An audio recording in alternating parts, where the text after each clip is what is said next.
चीन के विदेश मंत्री वांग यी सोमवार को 2 दिनों के दौरे पर भारत आ रहे हैं। वे भारत चीन सीमा विवाद मुद्दे पर विशेष प्रतिनिधियों के वार्ता की अगुवाई करेंगे। वार्ता का मकसद वास्तविक नियंत्रण रेखा पर हालात की समीक्षा करना और विवादित सीमा पर शांति बहाल करने के उपायों पर विचार करना है। इस मुद्दे पर वांग यी भारत के राष्ट्रीय सुरक्षा सलाहकार अजीत डोभाल से बातचीत करेंगे। A special representative mechanism came out in 2005. Um, Before that, the foreign secretary used to deal with the territorial dispute discussions. And we had about 15 discussions under the foreign secretary level.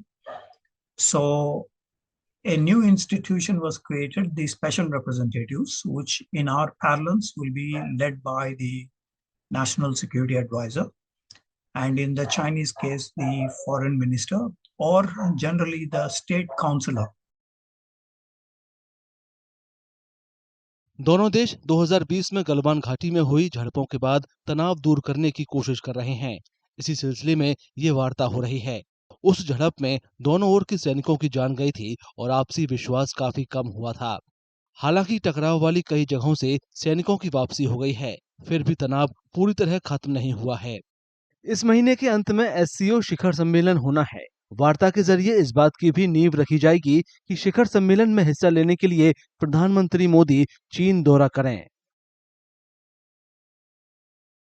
The 24th round of special representatives talks is important because talks are important. But over and above this, there are a lot of other sorts of things. The disengagement in the background is, of course, there.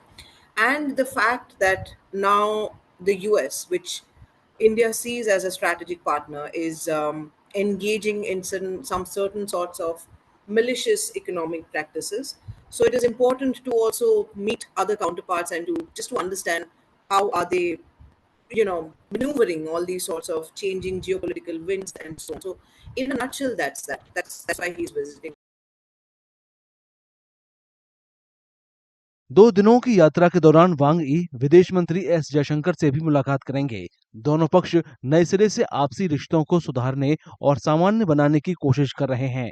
इसके तहत यात्रा और राजनयिक संबंध बहाल करना भी शामिल है। अगर आप ये वीडियो YouTube पर देख रहे हैं तो हमारे चैनल को सब्सक्राइब कर बेल आइकन दबाएं और Facebook पर देख रहे हैं तो हमारे पेज को लाइक करें।